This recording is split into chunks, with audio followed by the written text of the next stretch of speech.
एवं भारत का नियंत्रक एवं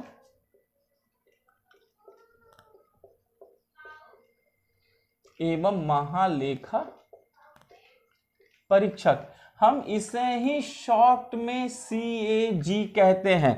हम इसे शॉर्ट में क्या कहते हैं? CAG कहते हैं। तो सभी बच्चे ध्यान देंगे, हमारा अगला और बहुत इंपॉर्टेंट चैप्टर है, क्या नाम है उसका? भारत का नियंत्रक एवं महालेखा परीक्षक, CAG, comptroller auditor general of India. अब ये किस अनुच्छेद में है? पहले तो मैं यहीं पर आपको साइड में लिख देता हूं ताकि आपको एक दिमाग में एक जानकारी रहे कि ये अनुच्छेद 148 में है। किस अनुच्छेद में है? अनुच्छेद 148 में। चलिए पहले आप इस बात की जानकारी रखेंगे कि comptroller auditor general of India, जिसे आप शॉर्ट में CAG कहते हैं, CAG भारत के किस अनुच्छेद में है संविधान के? तो हम कहेंगे 148 148 में। अब जरा CAG की बात करें।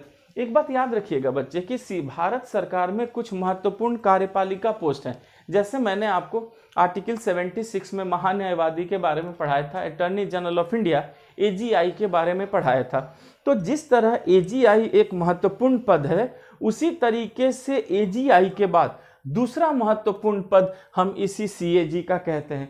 तो इस बात को सभी बच्चे याद रखिएगा कि भारत सरकार में महान्यायवादी के बाद दूसरा महत्वपूर्ण पद CAG का ही होता है। इस बात को सभी बच्चे याद रखिएगा कि भारत सरकार में महान्यायवादी के बाद, इसलिए बच्चे ये बहुत इंपॉर्टेंट हो जाता है, भारत सरकार में महान्यायवादी के बाद दूसरा महत्वपूर्ण पद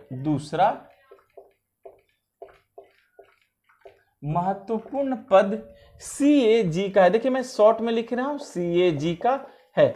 इस बात को नहीं भूलिएगा, ये बहुत इंपॉर्टेंट बात मैं आपको बता देता हूं। सकता है आपसे यही क्वेश्चन पूछें कि बताइए भारत सरकार में पहला महत्वपूर्ण पद कौन है?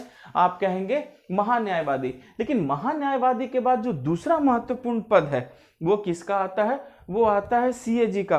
और CAG करते क्या है? ये संघ और राज्य के सभी वित्तीय प्रणाली पर नियंत्रण करते हैं। याद रखेंगे कि CAG संघ एवं राज्य के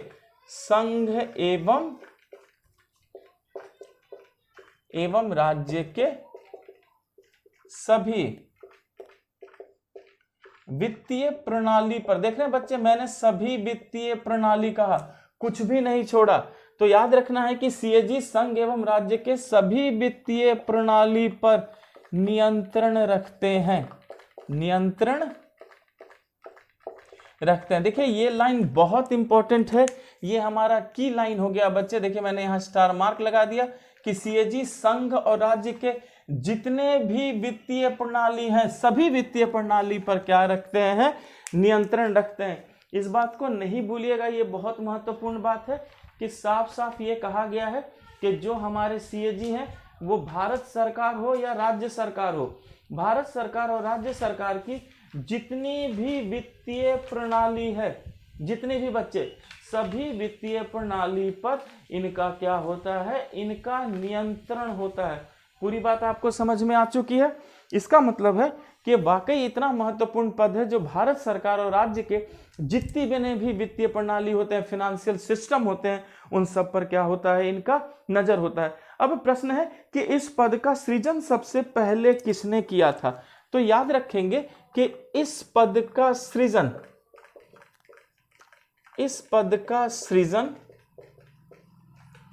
सर्वप्रथम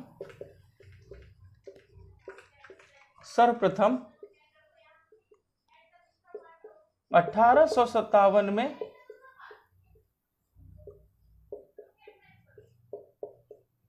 लॉर्ड कैनिंग ने किया था। दिस इज वेरी इंपॉर्टेंट, भूलेंगे नहीं बच्चे कि अगर आपसे पूछा जाए कि CAG पोस्ट का सृजन सबसे पहले किसने किया था, तो 1857 में लॉर्ड कैनिंग ने किया था। बच्चे मैंने आपको बताया है कि 1857 में जो भारत का वायसराय था, उस वायसराय का क्या नाम था? लॉर्ड कैनिंग था। तो इस पद का सृजन, निर्माण सबसे पहले 1857 में लॉर्ड कैनिंग ने किया था, जो तीनों प्रेसिडेंसी बंबई, कलकत्ता और मद्रास के लेखे को क्या करता था, प्रमाणित करता था, यानी कि ऑडिटिंग करता था। जो मुंबई, क्लियर है बच्चे, जो मुंबई, कलकत्ता तथा मद्रास, मुंबई, कलकत्ता तथा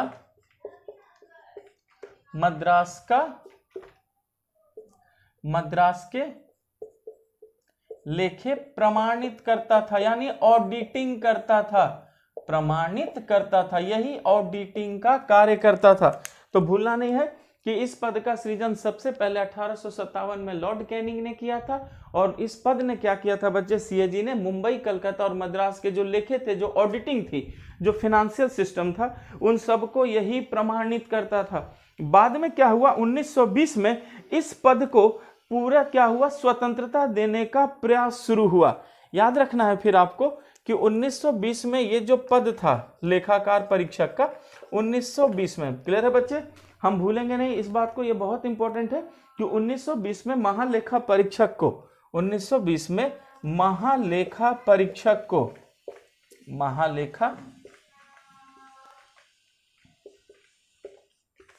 महालेखा परीक्षक को पूर्ण स्वतंत्रता देने का प्रयास किया गया,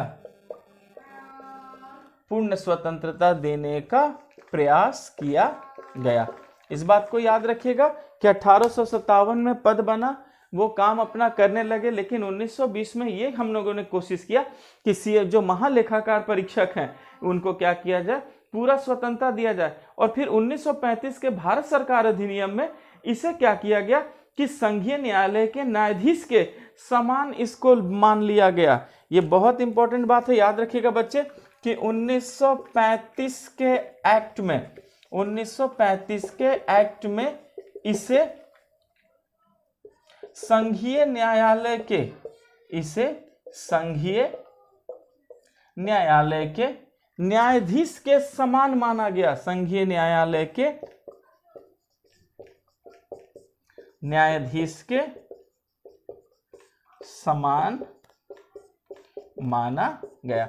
इस बात को भी याद रखना है बच्चे कि 1920 में हमने महालेखा परीक्षक को स्वतंत्रता देने का प्रयास किया, लेकिन जो 1935 का एक्ट था, उस एक्ट में देखा गया कि जो संघीय न्यायालय के न्यायाधीश हैं, उन न्यायाधीश को जो भी सुरक्षा मिली थी, जो भी उनका स्तर था, एकदम उसके बराबर महालेखा परीक्षक को किया गया, ठीक है। लेकिन स्वतंत्रता प्राप्ति के बाद हमने इसका नाम बदलकर क्या किया, नियंत्रक एवं महालेखा परीक्षक कर दिया।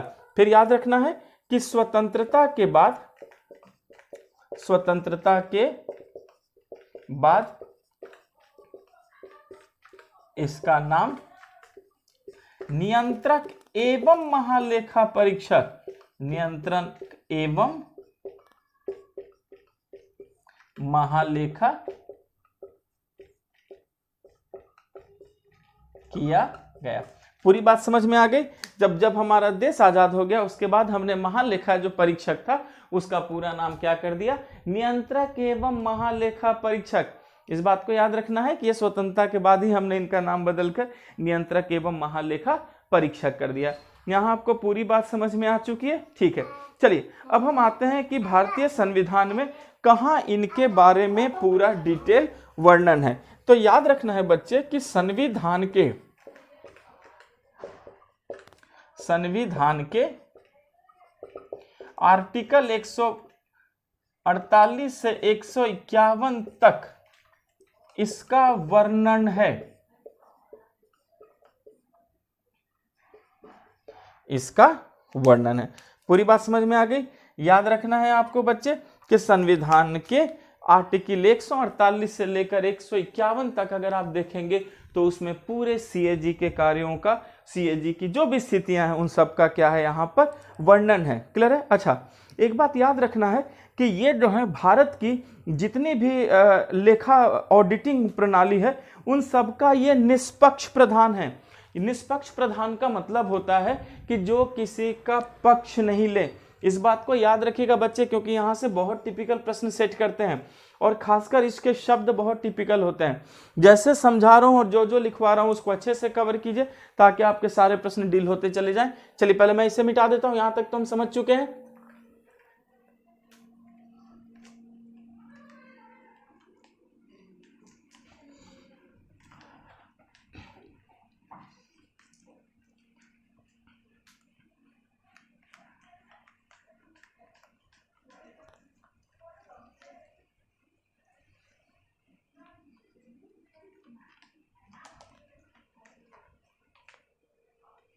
ओके, अब सभी बच्चे याद रखना है आपको कि भारत की लेखा प्रणाली का ये निष्पक्ष प्रधान है, भूलेंगे नहीं बच्चे, ये बहुत इंपॉर्टेंट है। ये भारत के लेखा प्रणाली के ऑडिटिंग सिस्टम के लेखा प्रणाली के निष्पक्ष प्रधान है। ये किसी का पक्ष नहीं लेते, निष्पक्ष क्या है, प्रधान है। हो सकता है आपसे यही प्रश्न पूछा जाए कि बताओ भारत का जो वित्तीय प्रणाली है, लेखा प्रणाली है, उसका निष्पक्ष प्रधान कौन होता है? तो उसका निष्पक्ष प्रधान कौन होते हैं? वो भारत के सीएजी होते हैं। क्लियर है? अच्छा, अब इनके निष्पक्षता के लिए क्या संविधान में प्रावधान है, थोड़ा हम उसकी भी बात करेंगे। याद रखिएगा, निष्पक्षता का मतलब होता है कि अगर आप किसी का पक्ष नहीं लेते हैं, इसका मतलब है आपको सुरक्षा मिली हुई है, तभी तो आप किसी का पक्ष नहीं लेते। अगर मान लीजिए आपको सुरक्षा नहीं मिली होती, किसी पे आप निर्भर होते, तो वे आपके निर्णयों को प्रभावित भी कर सकते थे। लेकिन अगर निष्पक्ष है तो इनकी निष्पक्षता को कैसे सुनिश्चित किया जाएगा? तो देखिए, निष्पक्षता सुनिश्चित करने का आधार क्या हो सकता है? पहले तो इन्हें पद से कैसे हटाया जाए, अगर हटाने का प्रोसेस पता हो तभी तो ये निष्पक्ष हो पाएंगे। तो याद रखिएगा, इन्हें संसद के दोनों सदनों के समावेदन पर ही हटाया जा सकेगा। याद रखना है, इन्हें संसद के दोनों सदनों के, इन्हें संसद के दोनों सदनों के, इन्हें संसद के दोनों सदनों के समावेदन पर सदाचार देख सकते हैं, समावेदन पर कदाचार। क्लियर है बच्चे? समावेदन पर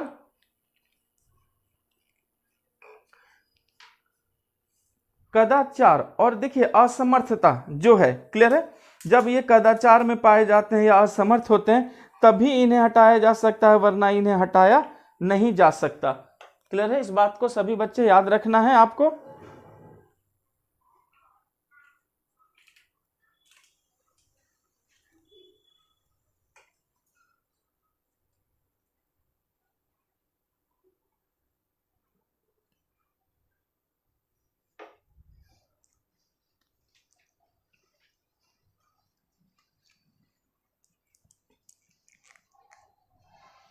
ओके, फिर से मैं यहाँ पे माफी चाहूंगा कुछ समय रुकने के लिए। ये देखिए, पहले याद रखेंगे, इन्हें संसद के दोनों सदनों के समावेदन पर, जब तक संसद के दोनों सदन नहीं होंगे वो समावेदन नहीं देंगे, पर कदाचार या असमर्थता, कदाचार या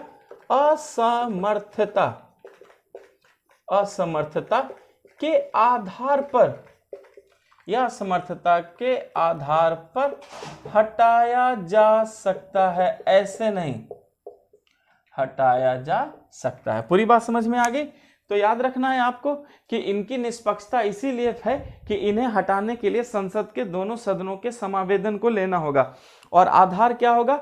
कदाचार यानी कि करप्शन, भ्रष्टाचार, या ये असमर्थ हैं तभी आप इनको पद से हटा सकते हैं। क्लियर है? अच्छा, इनकी सेवा शर्तों का निर्धारण भी कौन करेगा? संसद करेगा। फिर याद रखना है आपको कि इनकी सेवा शर्तों का निर्धारण, इनकी सेवा शर्तों का निर्धारण, इनकी सेवा शर्तों का निर्धारण संसद करते हैं, संसद करते हैं। क्लियर हो चुका बच्चे? तो देखिए, संसद पर ही आधारित है, तो सिंपल सी बात है कि कोई व्यक्ति इन पे प्रभाव नहीं डाल सकता, इसीलिए यह निष्पक्ष प्रधान हो जाते हैं। मैं फिर से बोल दूं, इन्हें संसद के दोनों सदनों के समावेदन पर कदाचार या असमर्थता के आधार पर हटाया जाएगा, और इनकी सेवा शर्तों का निर्धारण भी कौन करेगा? तो इनकी सेवा शर्तों का निर्धारण भी कौन करेंगे? वो करेगा तो संसद करेगा। चलिए अब जरा इनके नियुक्ति की बात करते हैं कि आखिर इनकी नियुक्ति कैसे होती है। ये तो चलिए हटने की बात थी, अब हम इनके नियुक्ति पर आते हैं। नियुक्ति देखिए मैंने आपको पहले ही बताया है, तो याद रखेंगे कि इनकी नियुक्ति राष्ट्रपति करते हैं।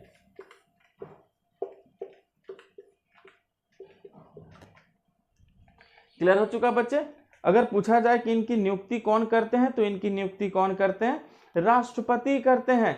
और याद रखना है ये अपना पद ग्रहण करने से पहले, ठीक है, राष्ट्रपति की इनसे राष्ट्रपति ही इन्हें शपथ भी दिलवाते हैं। क्लियर है? इनकी नियुक्ति राष्ट्रपति करते हैं एवं राष्ट्रपति शपथ दिलवाते हैं, एवं राष्ट्रपति शपथ दिलवाते हैं। क्लियर हो चुका? तो हमने देखा कि इनकी नियुक्ति भी कौन कर रहे हैं? राष्ट्रपति करते हैं। और नियुक्ति तो राष्ट्रपति करते हैं, और नियुक्ति करने से में फिर राष्ट्रपति इनको क्या करते हैं? इनको शपथ भी दिलवाते हैं। चलिए अब जरा हम देखते हैं इनकी पदावधि और सेवा शर्तें क्या है। ठीक है, यहाँ सभी बच्चे केयर कीजिएगा। अब जरा हम इनके पदावधि की भी बात कर दें। पदावधि देखिए, पहले एक बात याद रखिएगा, संविधान में स्पष्ट कहा गया है कि सीएजी की पदावधि और सेवा शर्तों का निर्धारण कौन करेगा? संसद करेगा। यहां देखिए मैंने पहले ही सेवा शर्त कहा है, तो पदावधि में भी एक बात याद रखिएगा कि पदावधि का भी जो निर्धारण है या सेवा शर्तों का जो निर्धारण है वो सब कौन करते हैं? संसद करते हैं। इस बात को भी याद रखना है आपको बच्चे कि इनकी पदावधि या सेवा शर्तों का निर्धारण भी कौन करेगा? वो संसद ही करेंगे। क्लियर हो चुका है? अच्छा, अब सीएजी की स्वतंत्र और क्या इसके लिए और क्या क्या प्रावधान है बच्चे? याद रखना है कि अपने पद ग्रहण की तिथि से 6 वर्ष की अवधि के लिए नियुक्त किए जाएंगे। ठीक है, अब देखिए फिर क्या है? पद ग्रहण की तिथि से, पद ग्रहण की तिथि से 6 वर्ष तक। क्लियर है? पहला तो निर्धारण संसद करेंगे, और फिर कहा गया है कि सीएजी जो है अपने पद ग्रहण की तिथि से 6 वर्ष के लिए क्या है? ये नियुक्त किए जाएंगे। लेकिन याद रखना है इसमें कंडीशन क्या है कि 65 वर्ष की आयु पूरी कर लेते हैं तो पदमुक्त हो जाएंगे। याद रखना है 65 वर्ष की आयु पूरी करने तक, 65 वर्ष की आयु पूरी करने पर पदमुक्त, पूरी करने पर क्या होंगे? पर पदमुक्त होंगे। इस बात को भी याद रखना है बच्चे कि अगर 65 वर्ष की आयु अगर वो पूरी कर लेते हैं, तो अगर 65 वर्ष की आयु पूरी कर लिए तो फिर उनको क्या होना होगा? उनको पदमुक्त होना होगा। क्लियर हो चुका? तो 65 वर्ष की आयु, 65 वर्ष की आयु पूरी करने पर ये क्या हो जाएंगे? फिर पदमुक्त हो जाएंगे। अच्छा, फिर वो किसी भी समय राष्ट्रपति को अपना त्याग पत्र दे सकते हैं। फिर याद रखिएगा, राष्ट्रपति को अपना त्याग पत्र दे सकते हैं।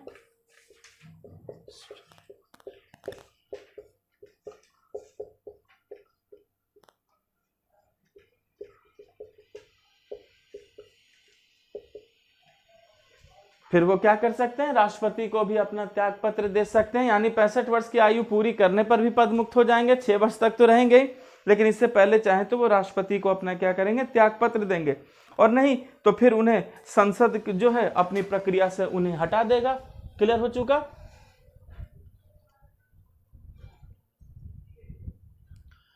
आपको पहले ही बता दिया है कि संसद क्या करते हैं? दोनों सदनों के समावेदन पर फिर इन्हें हटा सकते हैं। ठीक है, तो चलिए। अच्छा हाँ, एक चीज और याद रखिएगा कि हटाने का आधार तो मैंने आपको बता ही दिया है। कदाचार करेंगे या वो क्या करेंगे, असमर्थता होगी, तो उनको क्या किया जाएगा? तुरंत हटा दिया जाएगा अपने पद से। और प्रक्रिया वही होगी जैसे न्यायालय के न्यायाधीशों के लिए होती है। इस बात को याद रखिएगा कि सीएजी को संसद जिस प्रक्रिया से हटाता है वो प्रक्रिया वही प्रक्रिया है जो न्यायाधीशों के लिए, सुप्रीम कोर्ट के न्यायाधीशों के लिए अपनाई जाती है। मैंने पहले ही बता दिया था आपको कि दोनों सदनों में समावेदन आएगा और पारित होगा तो ये सीएजी अपने पद से हट जाएंगे। यहां तक तो पूरी बात आपको समझ में आ चुकी है। ठीक है, फिर याद रखेंगे सभी बच्चे,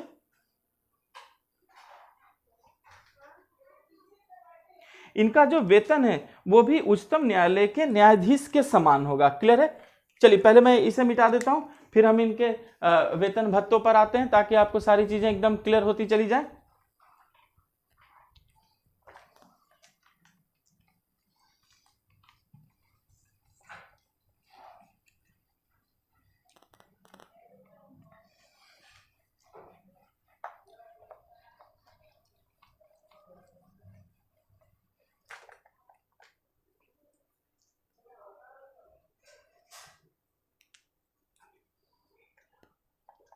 इनका वेतन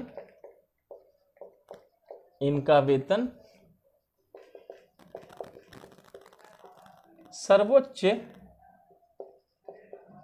न्यायालय के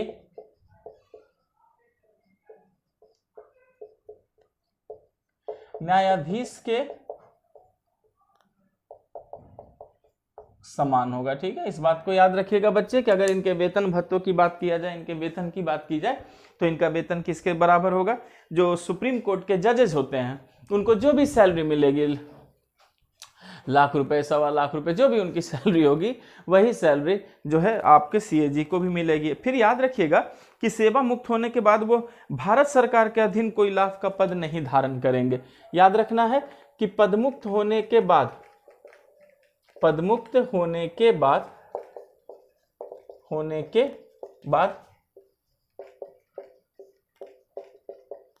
भारत सरकार के अधीन कोई पद धारण नहीं करेंगे। ये फ्री रहेंगे बच्चे, कोई पद धारण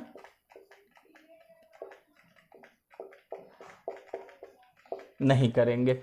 क्लियर हो चुका है? तो इस बात को याद रखिएगा कि इनका वेतन सर्वोच्च न्यायालय के न्यायाधीश के समान है, और जब ये पोस्ट से अपने फ्री हो जाते हैं, पदमुक्त हो जाते हैं, तो भारत सरकार के अधीन कोई भी लाभ का पद ये धारण नहीं करेंगे, कोई भी पद ये धारण नहीं करेंगे। ठीक है, अच्छा, इनका वेतन कहां से आएगा? भारत की संचित निधि से। फिर याद रखिएगा, इनका वेतन भारत की संचित निधि से ही होता है। इनका वेतन भारत की संचित निधि से होता है, भारत की संचित निधि से होता है। देख रहे हैं, सीएजी के लिए कंडीशन ही है कि आप पद मुक्त होंगे तो भारत सरकार के अधीन आप कोई भी लाभ का पद जो है धारण नहीं करेंगे। क्लियर है? अच्छा, इनका वेतन क्या है? भारत की संचित निधि से है। और बेटा एक बात सभी बच्चे याद रखेंगे कि इनका वेतन भत्तों को आर्थिक आपातकाल की स्थिति के अलावा आप अलाभकारी परिवर्तन नहीं करेंगे। ठीक है, वेतन भारत की संचित निधि से होता है और अलाभकारी परिवर्तन नहीं होगा। अलाभकारी परिवर्तन नहीं होगा मतलब कम नहीं किया जाएगा, अलाभकारी परिवर्तन नहीं होगा। स्पष्ट है? आप इनमें किसी तरह का अलाभकारी परिवर्तन भी नहीं करेंगे, इनकी सैलरी को कम नहीं करेंगे।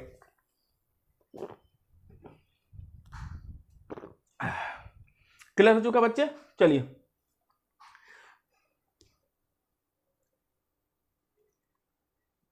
अच्छा एक बात और याद रखिएगा कि पदमुक्त होने के बाद भारत सरकार, आप यहां से भारत सरकार नहीं बचे, आप राज्य सरकार की भी बात कीजिए।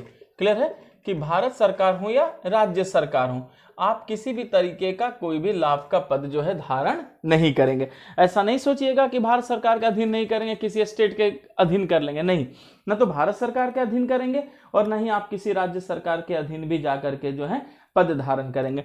चलिए अब हम आते हैं महालेखा सीएजी के शक्तियों पर। देखिए, शक्तियों और कार्य, इन्हीं से तो प्रश्न पूछे जाते हैं, तो अच्छे से समझते हैं, देखते हैं इनके क्या कार्य हैं और इनकी क्या शक्तियां हैं, ताकि हमारे सारे प्रश्न अपने आप बनते चले जाएं।